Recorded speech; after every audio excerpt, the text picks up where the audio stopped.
Good morning everyone, কেমন আছেন আপনারা সবাই? আশা করি অনেক ভালো আছেন। সকাল সকাল আপনাদের স্বাগত জানাচ্ছি আবার একটি নতুন ব্লগে। আজকে কিন্তু আমাদের এখানে একটা বিশেষ অনুষ্ঠান আছে। মা সকাল সকাল তাই সব তোড়জোড় শুরু করে দিয়েছিল। ঠাকুরের কাজটা কিছুটা গুছিয়ে দিয়ে এসে এরপরে শুরু করেছিল কাঁচা হলুদ বাটা। কারণ আজকের এই অনুষ্ঠানের এই জিনিসটির মূল্য প্রচণ্ড বেশি। আমাদের এখানে যেহেতু পাওয়া যায় না মামার ঘর থেকে, তাই কাঁচা হলুদ দাদু দিয়েই গিয়েছিল। কারণ আমাদের এখানে আশেপাশে চাষ হয় না, আর কিনতে গেলে বাজারে গিয়ে কিনতে হয়। মা এটা নিজেই মাখবে। আজকে এখানে যে পুজোটা হয় ওটাকে বলে পড়ুয়া অষ্টমী। পড়ুয়া অ্যাকচুয়ালি মানে কি বলুন তো, যারা সব থেকে বড় বা ওদেরই পুজো। তোড়জোড়ে যে কটা জিনিস লাগে সব কটাই কিন্তু বিশেষ উপায়ে আনাই হয়। আমার আজকে সকালে কাজ কিছুই ছিল না, ওই জন্যই পুকুরে বড়শি ফেলছিলাম। জানেন তো, মাসে যে আমি মেসে গিয়েছিলাম মাঝখানে, ফেরার পরে দেখি কি যে বাবা বলল পুকুরে নাকি মাছ প্রচুর মারা গেছে। কেউ হয়তো এসে পুকুরে বিষ কিছু ফেলেছিল, কারণ এমনিতেই ছোটো ছোটো মাছগুলো ছিল পুকুরে। এবছর নাকি প্রচুর মাছ মারা গেছে। তাই সকাল সকাল বাবা বললো যে যা বড়শি ফেলে দেখ যদি কিছু মাছ ওঠে। যদিও কালকে সন্ধ্যাবেলায় বড়শি ফেলেছিলাম আর বেশ কয়েকটা মাছ ধরেছি। দাঁড়ান, এখন কিছুক্ষণ ধরে নি, যদি কিছু পড়ে। আজকে বৃথাই হলো, কিছুই ধরতে পারিনি। দাঁড়ান, গতকাল যে মাছগুলো ধরেছিলাম মা এগুলো বালতিতে রেখে দিয়েছিল।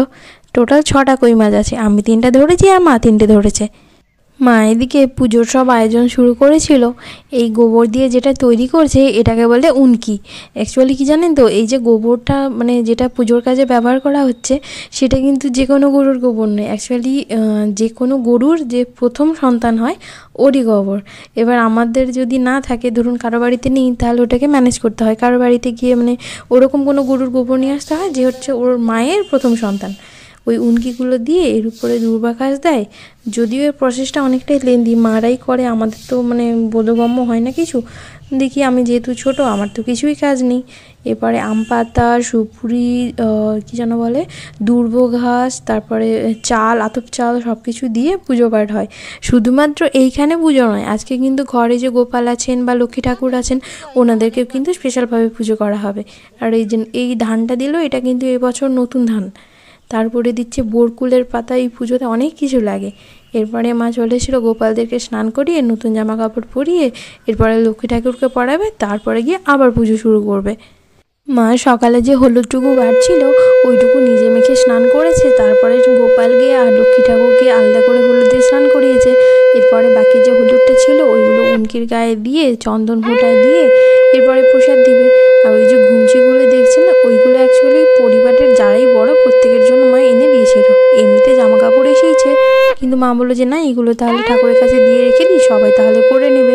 আমাদের পরিবার তো একেবারে বড়োর ছড়াছড়ি, কারণ মা হচ্ছে দাদুর বাড়ির বড়, তারপরে দাদাও বড়, দাদার থেকে আবার মৌদির সাথে যখন বিয়ে হলো মৌদিও বড়, আর পুগু যেহেতু ওনাদের প্রথম সন্তান তো পুগুও বড়। টোটাল আমাদের 4জন বড় আছে। সুতরাং আর এই উনকিগুলো হিসেবে দেওয়া হয়, ধরুন 4জন বড় মানে 4জনের 5টা করে 20টা উনকি, প্লাস সূর্য দেবতার জন্য 5টা, লক্ষ্মী দেবীর জন্য 5টা, আবার গোপাল 2জন আছে ওনাদের জন্য 5টা 5টা করে। মা টোটাল অনেকগুলো উনকি দিয়েছে। এরপরে আর কি প্রসাদ দিয়ে ওদেরকে সূর্যবন্ধন করা হলো। এরপরে মা প্রণাম করে নিলেন। উনকির পুজোর কাজ তো শেষ, কিন্তু এখনও সূর্য দেবতার পুজো হয়নি। এদিকে প্রসাদ লাগিয়ে মায়ের পরে সূর্য দেবতার পুজো শুরু করবে।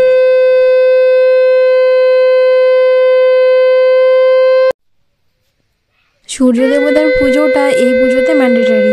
পুরো ধূপ, ওই দূর্বা ঘাস, ফুল, চন্দন, হলুদ সব কিছু দিয়েই সূর্য দেবতার পুজো হয়। আজকে যদি দাদা মৌদি আর পুজো থাকতো, এই সূর্যবন্ধনের পর কিন্তু ওদেরও পুজো করা হতো। আমার মনে আছে ওই দাদাদের বিয়ের প্রথম বছর মৌদি আর দাদার সেই সকাল সকালে উঠে পুজো হচ্ছিল। এবছর তো ওরা নেই, আর কিছু করার নেই।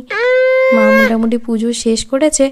পাশের বাড়ি একজন বৌদি এসেছিল ওনার বেবিকে নিয়ে, কারণ ওনাদের ঘরে পুজো হয়নি, আর উনি বলেছিলেন মায়ের কাছ থেকে ওনার বেবিকে পুজো করিয়ে নেবেন। কিন্তু ও ব্যাটা তো ঘুমে কাদা, ওর নাম হচ্ছে গোবিন্দ। বেচারা চন্দন নিতেও চাইছে না, প্রসাদও খেতে চাইছে না। মা কোনো মতে ওর পুজোটুকু করেছে, কারণ এরপরে রান্নাবান্নাও তো করবে। আমাদের ঘরে পুজো নেই তো কী হয়েছে, গোবিন্দ আসায় মোটামুটি ঘরে অন্তত একজনের পুজো তো হয়েছে। ও কোনো মোটে ঘুম থেকে উঠতে নারাজ। আজকে যারা বড় প্রত্যেকের মোটামুটি একেবারে বিশাল ব্যাপার, কারণ খাওয়া দাওয়া, নতুন জামা কাপড়, পুজো আর্চা সব কিছুই হয়। আর আমরা ছোটরা পুজো আর্চা তো হয় না, কিন্তু জিনিসপত্রগুলো ঠিকই আমরা নিয়ে নিই। এবার আমিও যেমন নিয়েছি। এইগুলো ছিল আমার টোটাল বড় পরিবারের জামাপত্র। এটা হচ্ছে দাদার জামা। এরপরে মৌদির জন্য মা একটা নতুন নাইটি কিনেছে, বেশ সুন্দর কালারটা কিন্তু। মুদির তো এই জামাটা হলো। এরপরে এর নিচে আছে আমাদের পুকুর জামা। পুকুর জন্য আমি একটা গেঞ্জি কিনে নিয়ে এসেছিলাম, মা আবার এই প্যান্টটা ওর জন্য আলাদা করে কিনেছে, যদিও বড় দেখেই কেনা হয়েছে, আশা করি পরের বছরে পরতে পারবে।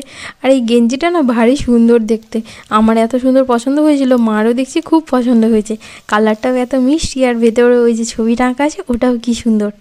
এর নিচে ছিল মায়ের শাড়ি, মা পুজো করে নিয়েছে, যদিও পুজো হলে ওই মানে ঠাকুরের জল দিয়ে তবে এই শাড়িটা পরতে পারবে। মায়ের শাড়িটাও বেশ সুন্দর, মা এমনি ঘরে পরার জন্য একটা শাড়ি নিয়েছিল।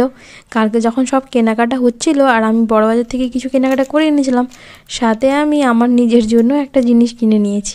এই যে এটা হচ্ছে এই ব্লাউজটা, যেটা আমি এই বছর পূর্বাষ্টমীতে ছোট হয়ে মার থেকে নিয়েছি। মিষ্টি দেখতে না?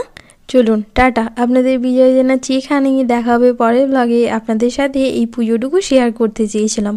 ভালো থাকবেন সবাই, টাটা। আর ছোট হয়ে কে কী নিলেন সেটা বলবেন। টাটা, ভালো থাকবেন।